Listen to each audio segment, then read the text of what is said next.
Batistuta, the Lion King with the faithful heart. It was possible to go to the big teams with great potential to get big titles, but he decided to stay faithful to Fiorentina's purple shirt. His voluminous hair reminded people of a lion, and indeed, his nickname is the Lion King. He was Gabriel Batistuta, the great striker who did not rely on titles or achievements.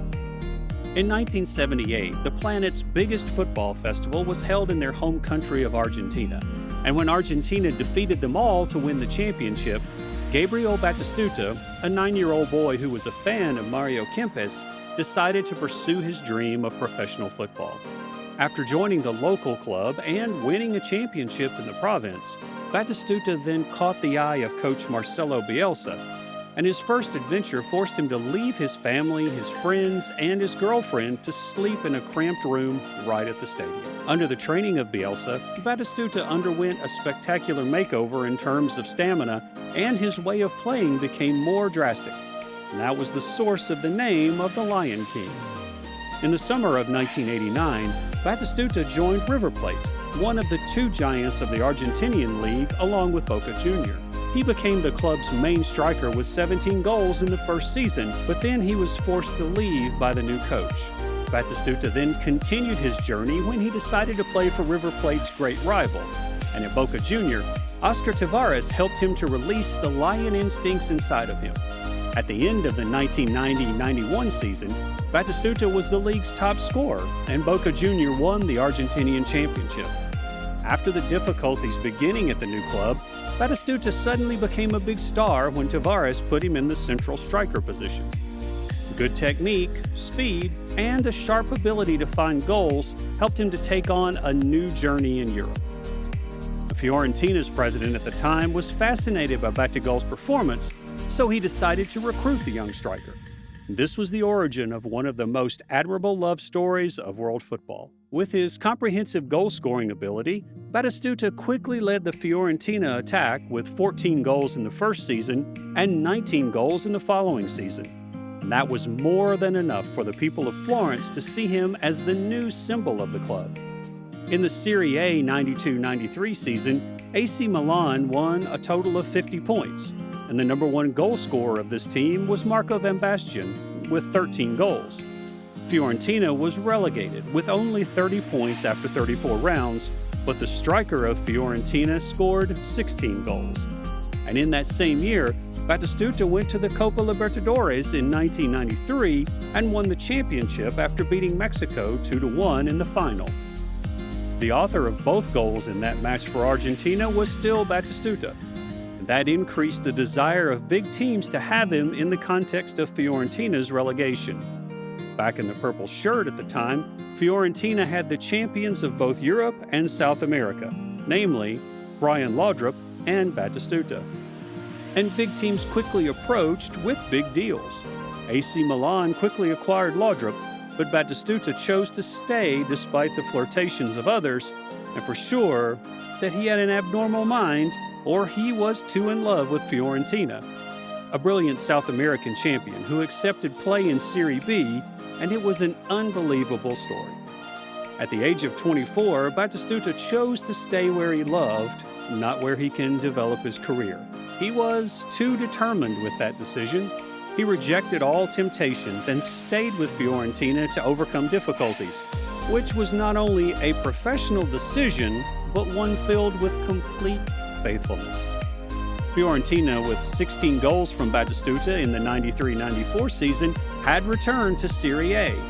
At this time, the highest league in Italy was the gathering place of the biggest stars in football, and it was the harshest arena. Being the top scorer was even more difficult than becoming the champion. But in the first season in his return, Batistuta scored 26 goals and became the top goal scorer of the league.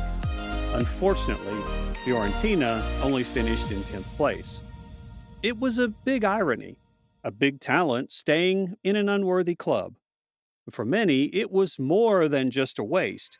The relationship between Batistuta and Fiorentina is inexplicable. He went on and scored many goals, but the team could not take him to greatness.